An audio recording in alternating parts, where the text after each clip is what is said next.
بسم الله الرحمن الرحيم الحمد لله والصلاة والسلام على رسول الله وعلى آله وصحبه أجمعين أما بعد رب اشرح لي صدري ويسر لي أمري واحلل عقدة من لساني يفقه قولي رب يسر وأعن وتمم بالخير.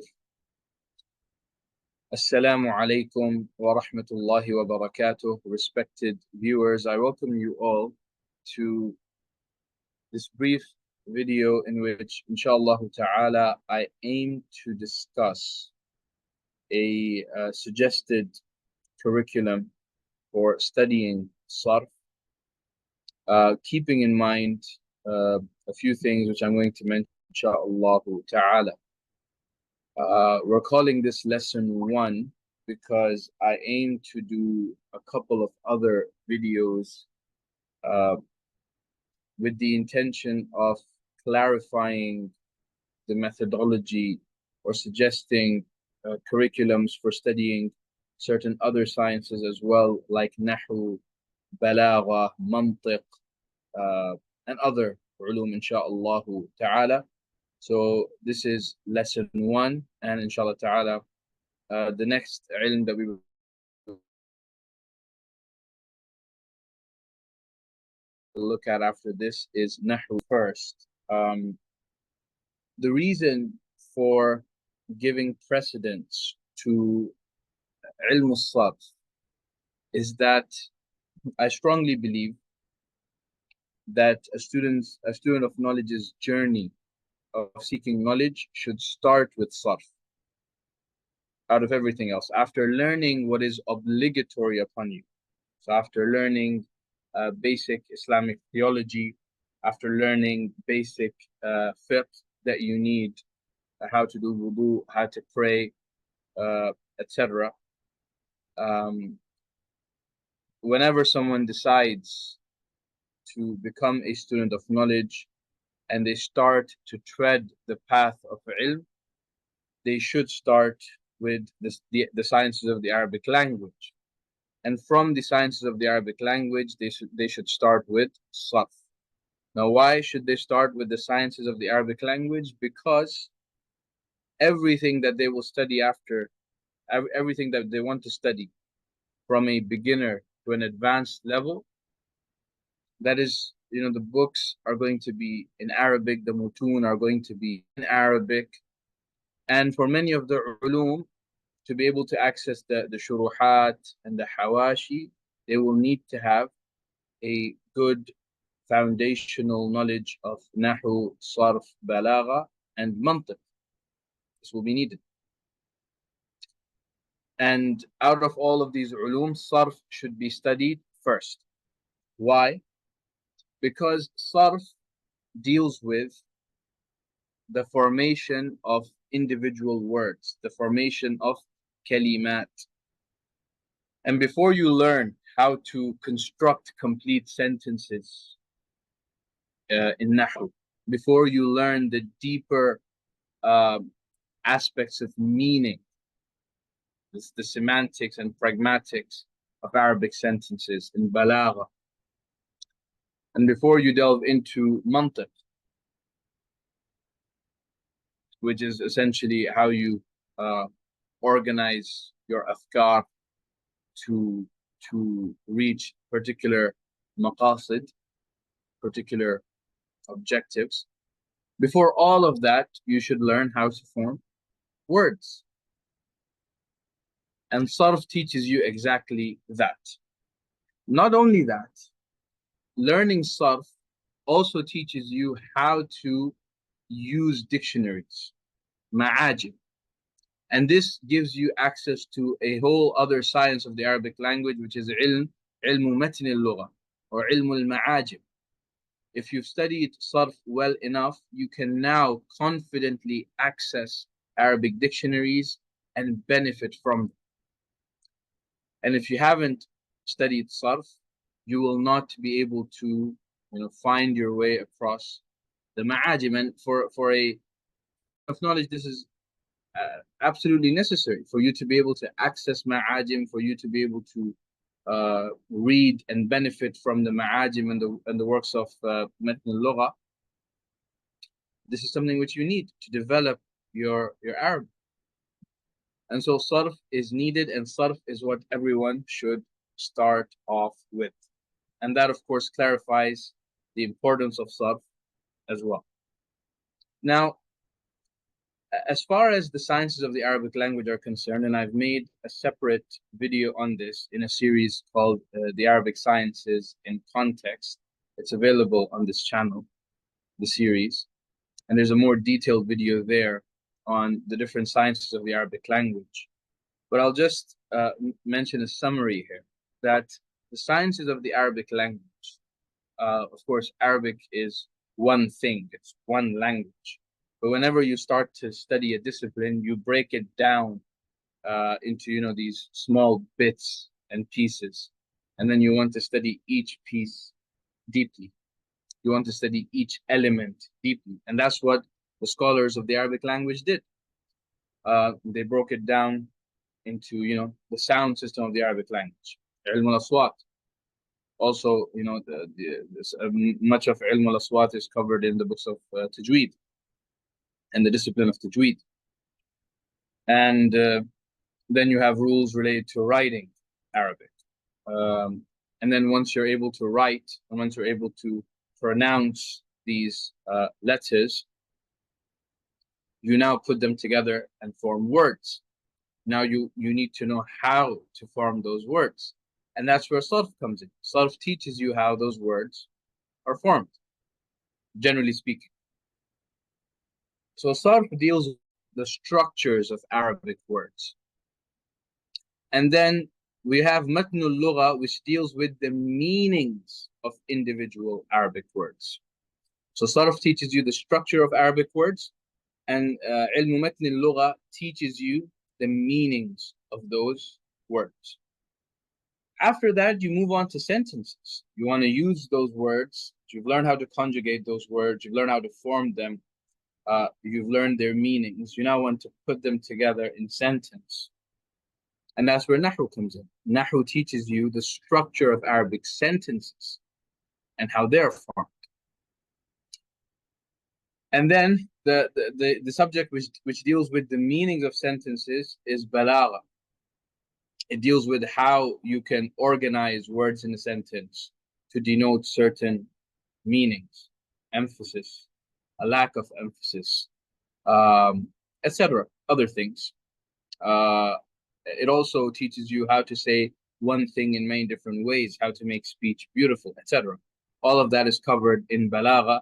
And there's, of course, the larger discipline of Adab, which practically teaches you how you should speak and which words you should use and which sentences and phrases you should use, etc. So logically, the starting point has to be Ilm al-Sarf. And that's what we have given precedence to as well. This is the correct tartib in studying the ulum. And when the student studies ulum in this way, inshallah, as they progress, they'll feel confident. They won't feel like they've wasted their time or they haven't gained much or that they're struggling. If they progress in this logical manner, inshallah ta'ala, with the ulum, the time they start to study fiqh and hadith and tafsir, they'll enjoy studying those disciplines because they'll be able to understand things at a deeper level. And this is not to say that, when you're studying sarf, it's just sarf and you can't study anything else. No, taba'an, no. But it's about giving precedence to something and prioritizing something at that point.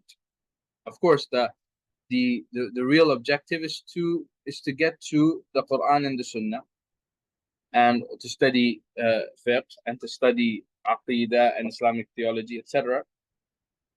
Those are, ulum al-ghaya. But you can't get to the ulum al-ghaya without the ulum al-ala.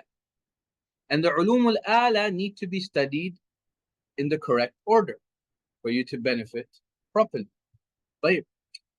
So in mapping out a suggested curriculum of ilm al-sarf, I kept in mind, lillahi alhamdu wal minna, both classical texts and modern texts, because this is, in today's day and age, this is a dilemma that we face. There's classical texts which the ulama are always, they're always emphasizing the importance of. And then there's modern texts as well, which are organized in such a nice way. You want to study. طيب. And so the correct methodology, I believe, and this applies to every science, is that one needs to benefit from both classical texts and modern texts. None of them should be ignored. But, and this needs to be conceptualized properly, classical texts are very important because they give you ta'sil in these ulum. And they give you a very strong foundation in them. And they also get you used to the way ulama speak and write, and the way the mutun are written, the way the shuruhat are written, the way the hawashi are written. So by studying these classical texts, you're actually gaining a transferable skill, which is the ability to read mutun, shuruhat, and hawashi and understand them and benefit from them. If a student has just read and studied modern texts, if they were given a matin or a sharh or a hashia, they will struggle with it. They will not know how to go through it. This is inevitable. And so a classical text, studying it is not just important for understanding that science, but studying it is important for understanding the Islamic tradition as a whole. You can't just understand the Islamic tradition as a whole through modern texts. You will no doubt have to go back to the classical texts, whether it's mutun or shuruhat or hawashi or taqrirat, etc. The works of the ulama from the past. You will have to read them. You will have to benefit from them. And you will only learn how to benefit from them if you are acquainted with the language and the style of those texts. And it is the classical texts that acquaint you with that. So the classical texts will give you what you need in terms of understanding that ilm, na'am, and they will also teach you how to benefit from mutun, shuruhat, and hawashi, which is absolutely necessary for a talib ilm.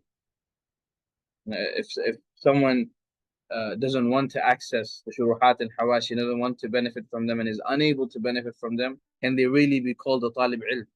Really? And modern texts are important because they simplify information. They give you that information in a simplified way. And many times, another benefit of the modern text is, of many modern texts, especially the ones written by muhaqqiqeen in their fields, experts and mutakhassisin, specialist scholars in their field, is that they will have read hundreds of books in that ilm, and they will give you the mu'tasar of that. They will essentially give you a summary of that, of what they have read across those books. Like, and they'll find benefits in there, and they'll compile things and put everything in one book. Right? So that there's that benefit as well of modern text. So both are important, and both should be studied by a student of knowledge. Now, how should a student of knowledge study? Inshallah ta'ala, I'm going to talk about that in a moment. But let's start with the classical texts which have been mentioned here on the slide, first of all. So there are many beginner classical texts in Sarf, many different texts studied in different parts of the world. The one that I recommend that students start with, and the one which is my favorite, is Sarf Baha'i. It's originally written in Persian. Alhamdulillah, some time ago, I translated it into Arabic and English and wrote an explanation of it, Lillah alhamdul minna, and it was published by Darul Arqam in the UK, and that can be purchased from their website, inshallah ta'ala. And I also have a recorded course on Sarf Baha'i. And I personally think that this is the best text to start with. When I studied it, I fell in love with it, حقيقة. And I studied it later. I started off with other texts. Kitab al-Sarf is the text that I started with. But Sarf Baha'i is amazing. It gives you exactly what you need at that initial stage without any tatweel, without giving you any unnecessary details. It gives you the mafatih, the keys of ilm al-Sarf. And that's what you need at that stage. So this is what I recommend, Sarf Baha'i. After Sarf Baha'i, um, a student can study Mizan wa Munsha'ib, another text. It's written in Farsi, Persian as well. And inshallah ta'ala, I want to serve this particular book as well, translate and to write an explanation of it, inshallah. May Allah subhanahu wa ta'ala enable me to do that. There are versions of it which are available in Urdu, but it's not available in other languages. And so, for those who don't know Farsi or Urdu, instead they can study Matn al-Amthila and Matn al-Bina, both. Mizan al-Munsha'ib includes Amthila and the Abwab. So a student should study Matn al-Amthila for the Tasrifat, and Matn al-Bina for the Abwab of Sarf. طيب. Now, this would be level 2 of Ilm al-Sarf. Now, with this, you're progressing in a very logical manner in Sarf as well. Sarf Baha'i will give you the mafatih. Mizan wa Munsha'ib or Amthila and Matn al-Bina will teach you the essential tasarif and the abwab of Sarf. أبواب الثلاثي مجرد مزيد فيه رباعي مجرد مزيد فيه وهكذا. Then you move on to the next text, which is going to be Irshad al-Sarf, and Irshad al-Sarf is available in Arabic. Alhamdulillah. It's not that popular in the Arab world, but it's a very, very good book. It's an excellent book, and there are not many works which are like it. So I highly, highly recommend that a student studies Irshad al-Sarf. It puts many of the rules of Sarf in just one place, and it organizes them in a very logical manner. It's a beautiful text. We've been teaching it for a while with the Arabic school, and we're about to finish the book, inshallah ta'ala, Irshad al-Sarf. So Irshad al-Sarf is very good. After Irshad al-Sarf, I recommend studying Tasrif al-Izzi as well. That's why I said Irshad al-Sarf and Tasrif al-Izzi, not or. So Irshad al-Sarf, after Irshad al-Sarf, Tasrif al-Izzi, with the takmila of Mulla Ali, with Tasrif Mulla Ali, inshallah ta'ala. And Tasrif Mulla Ali is optional, but if you do it, it's excellent. If you don't do it, no problem. But you should study Tasrif al-Izzi because there are many benefits that you find in Tasrif al-Izzi or Tasrif al-Zanjani. And it's a book which should be studied by everyone. It used to be studied here in the Indian subcontinent. Unfortunately, now it's only studied in a very few places. After Tasrif al-Izzi, there's Lamiyat al-Af'al. I've mentioned it, but it's optional. You don't have to study it, but if someone wants a nazm that they can memorize as well, then Lamiyat al-Af'al is a good, I think that at this stage, Lamiyat al-Af'al would be good to study. After this particular marhala, you will now become an advanced student of Sarf. And so at this stage, you need to study a comprehensive text in Sarf, which covers pretty much all major qawa'id sarfiyya, whether it's qawa'id related to تغييرات معنوية or qawa'id related to تغييرات لفظية. And the best text, in my opinion, is Ilm al-Sigha. Ilm al-Sigha, apart from being a comprehensive text, it also has towards the end certain ifadat from the muallif, which I don't think you'll find anywhere else. So Ilm al-Sigha is an extremely valuable text. It's only known in the Indian subcontinent and studied here. It's a beautiful text, and it should be studied, and it's available in Arabic, alhamdulillah. There are multiple Arabic versions of it, published by Maktabat al-Bushra. They're available on the internet as well. The Ilm al-Sigha, I think, is a must-study for every single student of Sarf. This is, of course, for Ashabul Himam, for someone who feels like, okay, this is a lot. Just give me 2 or 3 texts which I can go through, even though I recommend studying all of these that I'm mentioning. But if someone it doesn't want to go through all of this, then the minimum, the bare minimum is Sarf Baha'i, Amthila and Matn al-Bina, and then Ilm al-Sigha. That's the bare minimum. طيب. And I think Irshad al-Sarf should be studied. That's my opinion. I think it should be studied before Ilm al-Sigha. It will prepare you, you'll be better prepared for Ilm al-Sigha. And because you will already have covered many of the rules related to تغييرات لفظية, with Ilm al-Sigha, you'll be able to focus on other masail, which are not found anywhere else. After Ilm al-Sigha, what's mentioned after it is for the one who wants to specialize in the Arabic language. If someone doesn't want to specialize, then Ilm al-Sigha is enough. It's enough for the one who does not want to specialize in the language and in Sarf. But for the one who wants to specialize, then they should, after that, they should study Marah al-Arwah. And then Al-Fusul al-Akbariyah. Al-Fusul al-Akbariyah is, of course, only available in Farsi, and it's not available in any other language. But inshallah ta'ala, bi'idhnillah al-Kareem, soon inshallah ta'ala, it should come out in Arabic and English, inshallah. After Al-Fusul al-Akbariyah, the author of Al-Fusul al-Akbariyah has a book in Arabic called Sarf al-Usul al-Akbariyah. And one of my teachers says that this book makes a person an imam in Sarf. And this book is actually not that easy to find, or it wasn't that easy to find. Now prints are available, but very old prints. Sarf al-Usul al-Akbariyah. And after that, you can read Shafiyah by Ibn al-Hajib. And the reason why Shafiyah is important is because of its shuruhat. The information that's in Shafiyah, you will already have gained it.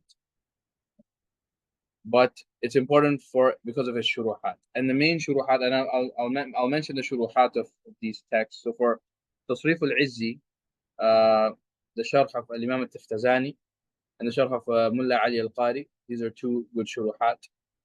And there are important hawashi on them as well. For Shafiyah, you have the sharh of Al-Jara Bardi. The most important sharh of Shafiyah is the sharh of Radiyuddin al-Istirabadi. Nah. We also have the sharh of Al-Khadr al-Yazdi. Nah. And there are other shuruhat as well, the sharh of Ruknuddin al-Istirabadi, so on and so forth. This is with regards to the classical texts. What about the modern texts, and how should they be incorporated in the curriculum? Now, for modern texts, and there is one which I forgot to mention, it should be mentioned here, is Al-Qura' Balana fi Sarf by Sheikh Abdul Aziz Al-Harbi. I've organized these texts approximately based on their level, from beginner to advanced, approximately. تقريبا. طيب. The first text which I've mentioned is إحسان التعريف في علم التصريف by Sheikh Dr. Anas Izzat Agha. This text is arguably the best beginner level modern text in Sarf. Arguably. And the Sheikh has an explanation of it on his YouTube channel as well. So after or while you're doing Sarf Baha'i, I also recommend doing this, إحسان التعريف. طيب. And they will complement each other, inshallah ta'ala, or do Sarf Baha'i first and then do Ihsan al-Ta'rif, so that you don't, if you feel like you'll get confused, then do Sarf Baha'i first and then do Ihsan al-Ta'rif. And most of these modern texts, you can read them on your own. You can read them on your own without any sharh needed, because you will be studying the classical texts with a teacher. The classical texts, they need to be studied with a teacher. They cannot be studied without a teacher. As for the modern texts, they can be read on their own. Then after إحسان التعريف, you have الخلاصة في الصرف. I skimmed through it and I really liked it, by Sheikh Salah Boujlair, a Saudi scholar. And this is something that a student of knowledge can read after studying Irshad al-Sarf. They can go through it and it will present a summary of Ilm al-Sarf to them, inshallah ta'ala. Is Unwan al-Dharf as well by Sheikh Abdul Razak Harun, which is a good matan-like text. نعم. And then there's مختصر الخطيب في علم التصريف. And this is also one of the best beginner level texts that are out there, alongside الصرف الكافي as well. Then there's دروس في علم التصريف by Sheikh Muhammad Muhyiddin Abdul Hamid. It's an important text as well, beginner level text. And then we move on to an intermediate text like شذا العرف by Al-Hamalawi. Now from these texts, the one which I think a person should go through is إحسان التعريف, الخلاصة في الصرف, and الصرف الكافي. مختصر الخطيب is a good option as well to go through. But الصرف الكافي has activities as well, which are very beneficial for a student. And شذا العرف, because it has become a part of popular curriculum, it's a good book. And these books, you should be going through them as you're going through your classical text curriculum. So with صرف بهائي, إحسان التعريف في علم التصريف, with إرشاد الصرف, الخلاصة في الصرف, with تصريف العزي, you can go through الصرف الكافي. with علم الصيغة, شذا العرف. طيب. شذا العرف. And then, out of all of these, arguably the most important texts which you have to go through, even if you don't go through the rest, which you have to go through, is number one, التطبيق الصرفي by Sheikh Abdul Rajhi. Have to, right? A student has to go through this. التطبيق الصرفي is a very, very good text. Number two, تصريف الأسماء والأفعال by Sheikh Fakhruddin Qabawa. And this is by a muhaqqiq, scholar who is a muhaqqiq. So التطبيق الصرفي and تصريف الأسماء والأفعال, student of knowledge student of Sarf who wants to get to this level of tahqiq in this fan, he has to go through these texts. And Sheikh Fakhruddin Qabawa, any work of his that you find, just go through it, read it thoroughly. He also has a very good book on Masadir. As mentioned by the ulama. Now, out of all of these, the most comprehensive modern textbook is Al-Mustaqsa fi Tasrif. So I'll suggest that a student goes through this while they're studying while they're studying Shafi. Al-Mustaqsa, while they're studying Shafi. And finally, Ma'ani al-Abniya by Sheikh Fadil al-Samurai. Now, Ma'ani al-Abniya deals with morphological semantics, and you will have gone through morphological semantics, inshallah ta'ala, once you're doing Sharh al-Usul al-Akbariyya or the Shuruhat of Shafiya and the Hawashi of Tasrif al-Izzi. They talk about morphological semantics and the meanings of Abniya. But Sheikh Fadl al-Samurai's work, again, he's a muhaqqiq in the fan. So a student should go through Ma'ani al-Abniya as well. So out of the modern texts, the ones that a student has to go through, apart from the classical texts, is التطبيق الصرفي, تصريف الأسماء والأفعال, المستقصى في علم التصريف, and معاني الأبنية. These four texts, inshallah ta'ala, بإذن الله الكريم, and I've mentioned the reasonings for that. Now, and generally, once you're a mutakhasis, you want to read everything in the fan. You want to go through everything in that fan. Now, so these are my recommendations.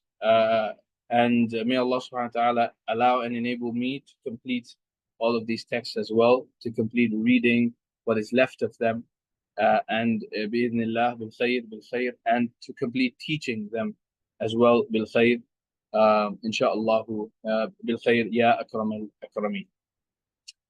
Now, and if you guys have any questions regarding what to study and how to study, you can always feel free to comment.